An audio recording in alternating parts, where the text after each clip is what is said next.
What does the expression Son of God mean exactly? What do we understand by that?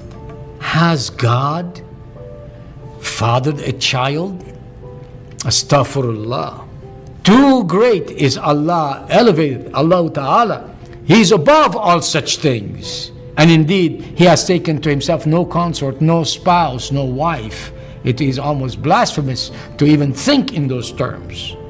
And the Quran is right in saying such a thing, and we do agree with it fully. Those of us who are followers of Isa al-Masih have no qualms with this, no quarrel at all with that statement. Makhtalafna.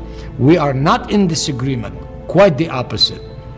For the testimony of the previous scriptures is that indeed Allah does not beget a child like a man begets a child with a woman. That is not what the scriptures teach.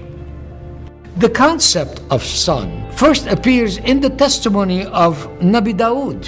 In the very second chapter of the Psalms, of the Zabur, we are told of a special designation which is given to the person whom Allah has chosen to represent Him to be a king over Israel, and in some sense establishes him as his caliph. And in speaking about that person, particularly in verse 7, he says, Today I have made you my son.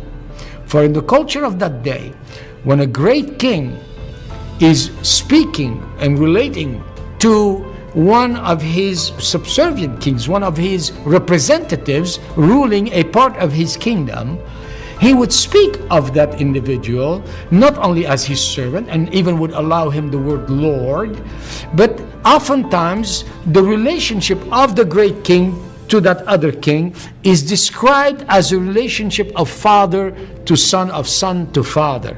And what comes out in this psalm is three concepts put in one. He is Masih, He's anointed. I have anointed you as king. You are king. You're my representative. You're the caliph. And furthermore, you are called son. You have a special relationship. All three put in one. Messiah, king, son. In the Quran, for example, in Surah Al-Mu'mineen, in Ayah 91, we are clearly exhorted to understand that no, Allah did not beget any son. No son did Allah beget. And then it goes on to explain why in other passages. For example, it tells us it's because who is it that has given him a consort, a spouse? There are two words for son in Arabic. One is ibn and the other is walad. Ibn is the broader term which often can have a figurative, non-biological meaning.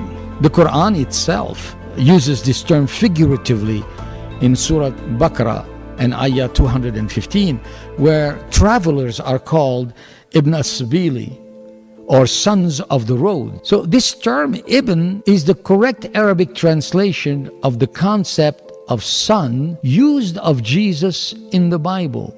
Whereas walad denotes a son born of sexual relations, rather like the English term offspring. This is the term of relationship walad which the Quran forbids. For unlike ibn, walad means biological offspring. And when we actually analyze the verses, it becomes clear that the concept of son, which the Quran is denying, is not what the Injil teaches, but rather some blasphemous notion that Allah took a wife and produced a physical son, astaghfirullah. And so there is no disagreement between the Injil and the Quran on this.